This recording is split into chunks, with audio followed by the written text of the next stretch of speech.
जय हिंद दोस्तों वैश्विक हालात इस समय बिल्कुल भी ठीक नहीं चल रहे हैं। जहां एक और रशिया और यूक्रेन के बीच में युद्ध जो शुरू हुआ था वो खत्म होने का नाम नहीं ले रहा। वहीं दोस्तों अब विश्व में कई और मोर्चों पर भी युद्ध की संभावनाएं देखने को मिल रही हैं। चाहे वो ईरान और सऊदी के बीच में चल रहा विवाद हो, या फिर चीन और ताइवान के बीच का विवाद हो, या फिर दोस्तों अर्मेनिया अजरबैजान हो, या फिर नॉर्थ कोरिया साउथ कोरिया हो, या फिर भारत और पाकिस्तान हो, यहाँ सभी जगह पे दोस्तों तनाव देखता हुआ दिखाई दे रहा है। तो कहां पे क्या संभावनाएं हैं आज के इस वीडियो में बात करेंगे, और कहां पे कौन कौन से युद्ध की संभावनाएं इस समय दिख रही हैं, कौन कौन से देश आपसी टकराव से दोस्तों इस समय जूझ रहे हैं, देखते हैं इस वीडियो में और देखते हैं कि क्या ये कंडीशंस, क्या ये स्थितियां विश्व युद्ध की तरफ जा रही हैं, या कौन इन्हें रोक सकता है, या क्या है कारण। चलिए दोस्तों आज के इस वीडियो में बात करेंगे इन सब की। चलिए तो शुरुआत अगर करें हम रूस और यूक्रेन से, तो हम सभी जानते हैं दोस्तों कि रूस और यूक्रेन के बीच में पिछले 8 महीनों से जबरदस्त युद्ध चल रहा है। हम सभी जानते हैं कि सोवियत संघ के समय पर यूक्रेन सोवियत संघ का ही हिस्सा था। जब सोवियत संघ को डिवाइड किया गया, विभाजित किया गया, विघटित किया गया, तब दोस्तों यूक्रेन अलग देश बना और रशिया अलग देश बना। लेकिन जहां पे आप नक्शे में देख रहे होंगे एक चीज जो मैं आपको दिखा रहा हूं कि ये जो आपको दिख रहा है ये वाला इलाका जो है ये यूक्रेन की टेरिटरी में आता है। लेकिन ये लुहांस्क, डोनेस्क और ये सब इलाके में रशियन मूल के लोग ज्यादा रहते हैं और यूक्रेन से वो अलगाववाद चाहते भी हैं। इसीलिए क्या किया था रशिया ने 2014 में क्रीमिया पर दोस्तों हमला कर कर इसको अपने अंडर में ले लिया था। और इस बार भी दोस्तों रूस ने यही किया है, यूक्रेन पर हमला कर दिया है और इस पूर्वी क्षेत्र को पूरी तरीके से अपने अंदर ले लिया है, यानी इसको अपना क्षेत्र उसने घोषित कर दिया है। हालांकि विश्व की बाकी बिरादरी ने अभी इस बात को परमिशन नहीं दी है, अनुमति नहीं दी है। हालांकि रूस ने इस हिस्से को अपना इलाका मान लिया है। तो यहां पे युद्ध चल रहा है, जबरदस्त चल रहा है। पूरा विश्व इस समय इस युद्ध को देख रहा है और पश्चिमी देश और खास तौर पे अमेरिका पूरी तरीके से यूक्रेन के सपोर्ट में है। यूक्रेन को हथियार सप्लाई कर रहे हैं, पैसे सप्लाई कर रहे हैं और भी तमाम चीजों में यहां पे सप्लाई की जा रही है। दोस्तों अगर इस युद्ध से जुड़ी हुई कुछ बड़ी बातों को हम लोग देखें तो उन बड़ी बातों को देखकर हमें कुछ सी बातें समझ में आएंगी। और वो बड़ी बातें हैं दोस्तों, सबसे पहली बात ये, अभी रूस ने दोस्तों इसी बात से नाराज होकर काम कर दिया है कि यूक्रेन के साथ जो उनका खाद्यान्न समझौता था, जिसके माध्यम से रूस और यूक्रेन दोनों ही ब्लैक सी यानी काला सागर के माध्यम से पूरे विश्व में खाद्यान्न की सप्लाई करते थे, उसे तोड़ दिया है। जी हाँ, रशिया ने कह दिया साफ साफ कि काला सागर से अब कोई भी खाद्यान्न किसी भी देश को सप्लाई नहीं कर पाएगा, कोई भी देश। अब आपको बता दें कि रूस और यूक्रेन दोनों मिलकर दोस्तों बहुत बड़ा खाद्यान्न सप्लाई करते हैं पूरे विश्व में। अकेला यूक्रेन ही पूरे विश्व में लगभग 70% गेहूं की आपूर्ति करता है। ऐसे में रूस ने दोस्तों यहां पे नाराज होकर यह समझौता तोड़ दिया है, जिससे पूरे विश्व में खाद्यान्न की समस्या बन गई है। हालांकि अपडेट के अनुसार दोस्तों अगले ही दिन रूस ने फिर से समझौता बहाल कर दिया था, क्योंकि रूस को भी पता है कि अगर ये समझौता टूटता तो विश्व के तमाम गरीब देशों तक अनाज पहुंचना मुश्किल हो जाता। खैर यहाँ पे एक बात है, लेकिन रूस ने दोस्तों इस बात को कहा है कि यूक्रेन भी रूस के खिलाफ बहुत ही भयानक तौर तरीके अपना रहा है, जिससे रूस बार बार सख्त कदम उठाने के लिए मजबूर हो रहा है। आपको बता दें कि अभी कुछ दिन पहले ही दोस्तों रूस का एक जहाज था जिसका नाम था मस्कोवा जहाज। जी हाँ, मस्कोवा जहाज था जो ब्लैक सी में था। रूस ने आरोप लगाया यूक्रेन पर कि यूक्रेन ने दोस्तों इसको उड़ा दिया है, इसको तबाह कर दिया है। यूक्रेन ने भी कहा था कि भाई हमने भी यहां पर क्या करा है, इस मस्कोवा जहाज को तबाह कर दिया है, जिससे रूस का बड़ा नुकसान दोस्तों यहां पर हो गया है। इसके अलावा बात करें तो रूस ने दोस्तों एक ब्रिज भी था उसका क्रीमिया को जोड़ता हुआ, उस ब्रिज को भी दोस्तों कहा था रशिया ने कि यूक्रेन ने तबाह कर दिया है। ये ब्रिज दोस्तों ऐसा ब्रिज था जो रशिया को क्रीमिया से जोड़ता था। आप देखिए ये ब्रिज था, यहां पर ये ब्रिज था जो रशिया को क्रीमिया से जोड़ता था। इस ब्रिज को दोस्तों तबाह कर दिया था यूक्रेनियन फौज ने हमला करके। तो ये भी आरोप दोस्तों रशिया ने लगाया कि यूक्रेन बार बार उकसावे के लिए काम कर रहा है ताकि रशिया मजबूर होकर अपने हैवी हथियारों का प्रयोग करे। इसके अलावा अगर हाल की बात करें दोस्तों, तो हाल ही में आपने पेपर में न्यूज सुनी होगी कि रशिया जिस नॉर्थ स्ट्रीम पाइपलाइन से पूरे यूरोप में गैस की सप्लाई करता था, उस नॉर्थ स्ट्रीम पाइपलाइन को भी दोस्तों उड़ा दिया गया था। अब ये बहुत ही रहस्यमय तरीके से उड़ा, कुछ पता नहीं लगा कि किसने हमला करा, किस चीज से हमला हुआ, लेकिन ये नॉर्थ स्ट्रीम जो पाइपलाइन थी ये पूरी तरह ध्वस्त हो गई थी। जब ये ध्वस्त हो गई तो यूरोप में गैस सप्लाई दोस्तों बाधित हो गई और इसी के बाद नाराज होकर रशिया ने दोस्तों गैस सप्लाई करना बंद कर दिया था। रशिया ने कह दिया था कि अब हम गैस सप्लाई नहीं करेंगे, जिससे पूरे विश्व में खासतौर पे यूरोप में दोस्तों हाहाकार मच गया था। उसके बाद सऊदी अरेबिया की तरफ जब दोस्तों इन देशों ने रुख किया तो सऊदी अरेबिया ने भी दोस्तों कड़े तेवर दिखाए थे, जिसकी वजह से गैस और तेल के दामों में दोस्तों भारी उछाल देखा गया था और पश्चिम यूरोप, पूर्वी यूरोप और खासतौर पर अमेरिका, इन सब की अर्थव्यवस्थाएं दोस्तों डामाडोल हो गई थी। तो एक काफी दोस्तों चीजें यहां पर हो रही हैं रशिया और यूक्रेन के युद्ध के बीच में। और इसके बीच दोस्तों एक और चौंकाने वाली खबर आई थी और वो खबर आई थी ब्लैक सी फ्लीट। जी हां, जो रूस का ब्लैक सी में समुद्री सेना का फ्लीट था, उस समुद्री सेना के फ्लीट पर दोस्तों हमला किया था यूक्रेन की सेनाओं ने और उसमें कई जहाज दोस्तों तबाह हो गए थे। ये अभी बिल्कुल हाल ही की घटना है, अभी 2 दिन पहले ये घटना दोस्तों घटित हुई है।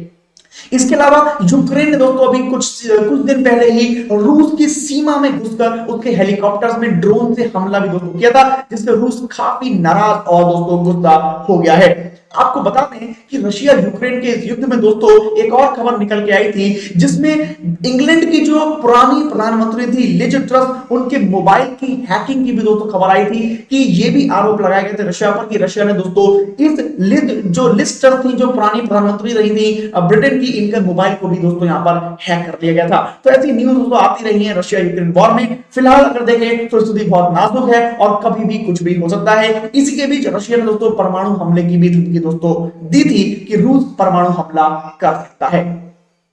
इसके बाद आगे बढ़ते दोस्तों, अगला दोस्तों बात करते हैं तो ईरान और सऊदी के बीच में दोस्तों टेंशन बढ़ गई है। जी हां, सऊदी अरब और ईरान जो पुराने दुश्मन रहे हैं, पुराने विवाद वाले देश रहे हैं, अब इनके बीच में टेंशन बढ़ गई है, क्योंकि दोस्तों यहां पर एक बयान आया है सऊदी अरेबिया की तरफ से। जी हां, सऊदी अरेबिया ने कहा है अमेरिकन एजेंसी से कि ईरान बहुत ही जल्दी बड़ा हमला कर सकता है सऊदी अरब में और वो 48 घंटे के अंदर ये बड़े हमले को अंजाम दे सकता है। ऐसा सऊदी अरब ने इसलिए कहा क्योंकि सऊदी अरब को कुछ खुफिया सूचनाएं मिली थी कि ईरान ने सऊदी अरब में कई लक्ष्यों को चुन लिया है जहां पर ईरान बड़ा हमला दोस्तों कर सकता है। इसके बाद अमेरिका दोस्तों पूरी तरह से अलर्ट है और मध्य एशिया में जो भी उसकी फौज है उन सभी को अलर्ट मोड पर दोस्तों यहां पर ला दिया गया है। तो ये एक बड़ी सूचना है।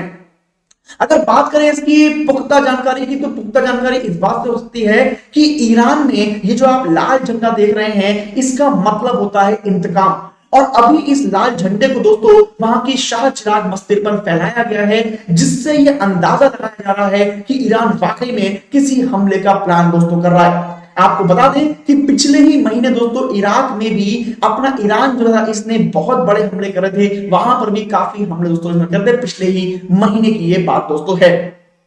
साथ ही साथ आपको बता दें कि सऊदी अरेबिया का यह कहना है कि ईरान में इस समय जो हिजाब विरोधी प्रदर्शन चल रहे हैं वो पूरे देश में चल रहे हैं और उनको कहीं ना कहीं भटकाने के लिए, उनसे मीडिया का ध्यान हटाने के लिए ईरान ये बड़ा हमला सऊदी अरब पर दोस्तों कर सकता है। ऐसा ईरान का साथ जो है वो सऊदी अरेबिया का कहना है।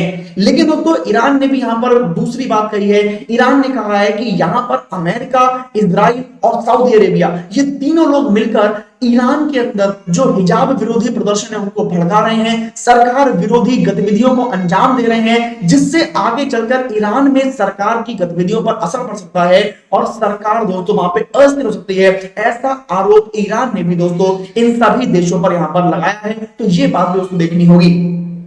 अगर खासतौर पे यहाँ पे बात करें दोस्तों तो यहाँ पे देखिए ईरान के साथ एक बात और भी है कि रूस यूक्रेन युद्ध में ईरान का पूरा सपोर्ट यहाँ पे रशिया को मिलता है, पूरा सपोर्ट यहाँ पे रशिया को हो रहा है। ईरान ने काफी कुछ सप्लाई भी करा है रूस को, जिसमें काफी सारे हथियार और बाकी सामग्री भी है।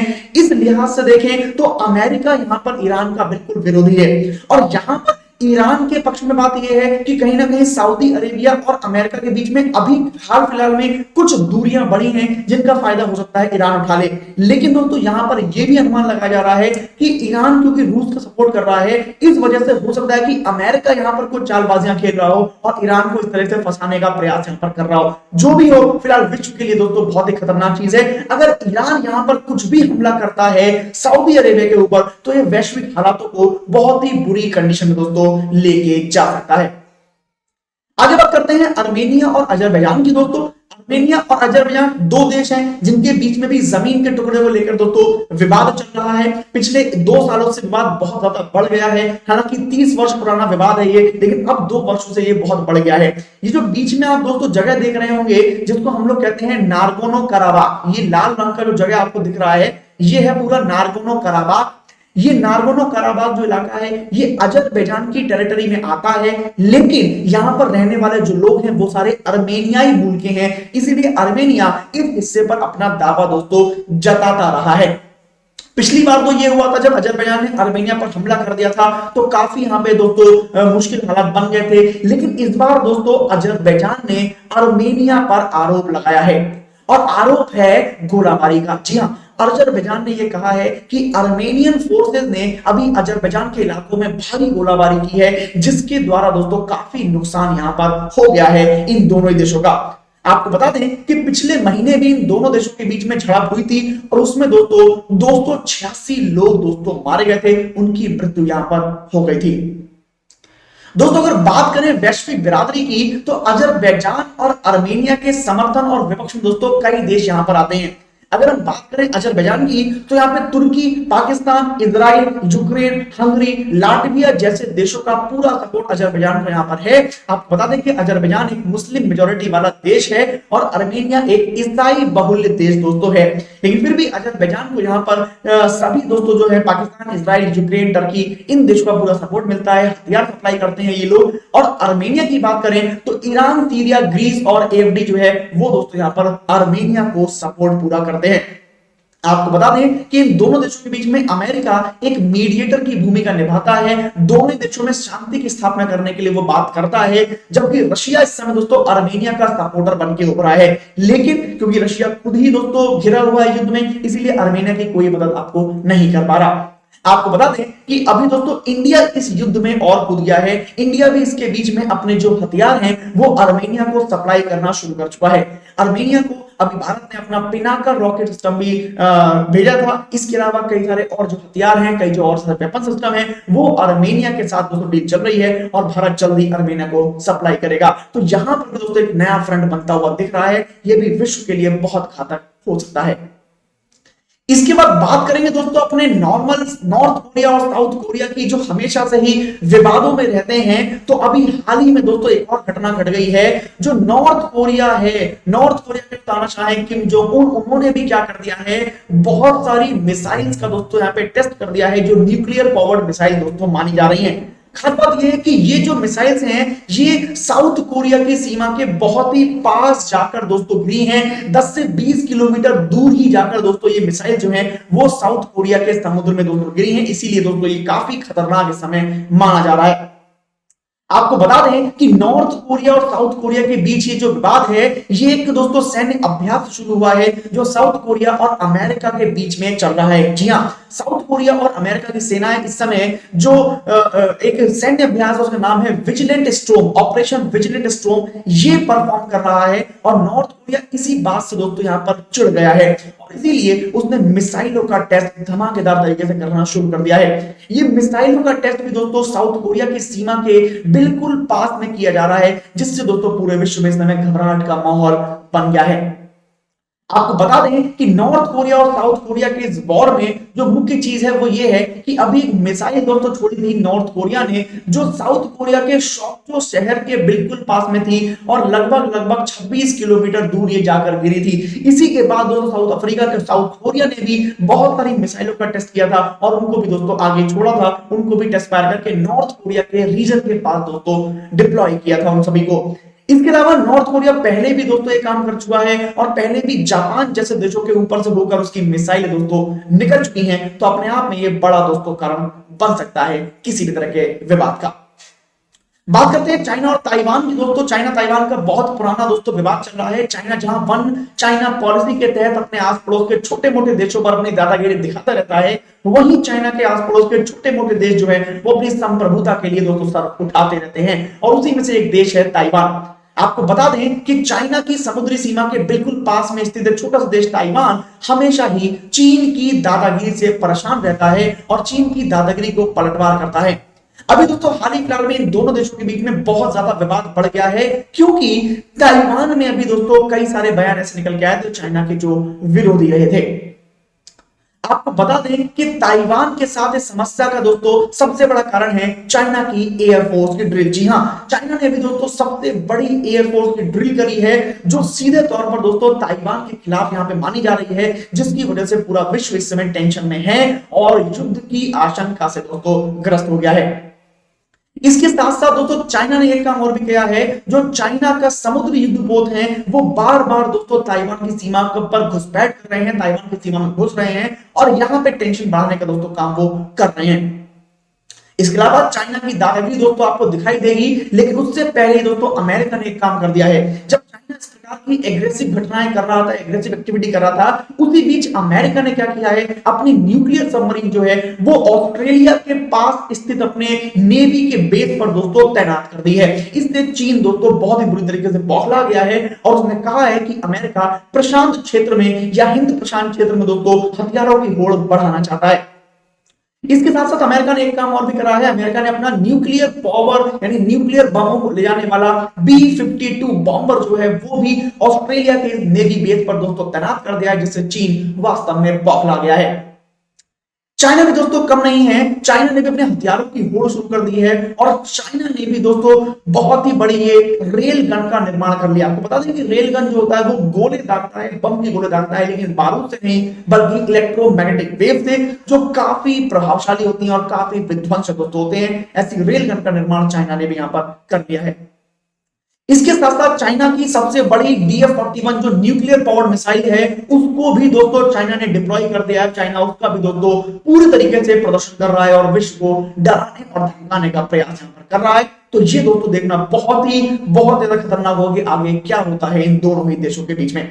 आपको बता दें कि चाइना इस बात से भी खफा है कि ताइवान में अभी कुछ दिन पहले अमेरिकी सांसद दोस्तों विजिट करने आए थे, जिसका विरोध किया था अमेरिका के विरोध में था चाइना। और इसके साथ साथ दोस्तों जो जर्मन सीनेटर हैं, जर्मन जो सांसद हैं, वो भी दोस्तों ताइवान में यात्रा करने आए थे, विजिट करने आए थे, जिसके बाद दोस्तों चीन बहुत बुरी तरीके से चिढ़ गया था।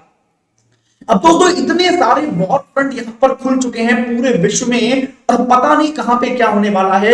उसी बीच चाइना ने एक बहुत बड़ा बयान दे दिया है CPC की मीटिंग में।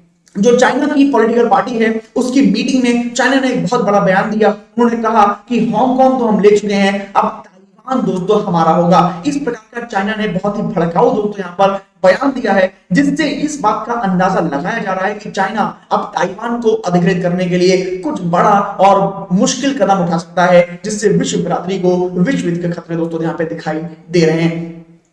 तो ये दोस्तों मैंने कुछ बताया आपको, ये कुछ फ्रंट यहां पर ऐसे हैं जो बहुत ही ज्यादा खतरनाक यहां पे साबित होते हैं पूरे विश्व के लिए। अब देखना ये होगा कि ये जो फ्रंट शुरू हो गए हैं वॉर के, इन वॉर फ्रंट से विश्व कैसे निकलता है और जो वर्ल्ड लीडर्स हैं वो कैसे विश्व को शांति की ओर ले जाते हैं। इसमें निश्चित तौर पर दोस्तों भारत का जो प्रभाव है वो देखने को आपको मिलेगा। अब भारत किस प्रकार से इन चीजों को टैकल करता है, भारत किस प्रकार से इन चीजों को हैंडल करता है और अमेरिका, रूस, फ्रांस, ब्रिटेन जैसे बड़े देशों के साथ मिलकर किस प्रकार से विश्व को बचाता है, ये दोस्तों देखने लायक होगा। तो आज की इस वीडियो में इतना ही रखेंगे दोस्तों, मिलेंगे नेक्स्ट वीडियो में ऐसे ही कुछ रोमांचक बातों के साथ। आप सब्सक्राइब कीजिए इस चैनल को, जुड़े रहिए मेरे साथ और बताइए मुझे कमेंट बॉक्स में कैसा लगा आपको वीडियो। मैं मिलूंगा नेक्स्ट वीडियो में जल्दी आपको। आप सभी से लेता हूं विदा। आप सभी लोग खुश रहिए, सुरक्षित रहिए, स्वस्थ रहिए, हमेशा ऊर्जाओं से भरे रहिए और आलस से दूर रहिए। आप सभी को नमस्कार, आप सभी को मेरा जय Hind. It all starts with a belief. Belief to carve out a new path to bring knowledge. To build the leaders of tomorrow. We bring the way that leads to something new. To something better than the rest. At the right moment. At the right turn. At the right page. Now unveiling the outlook that is dynamic, accessible, and progressive.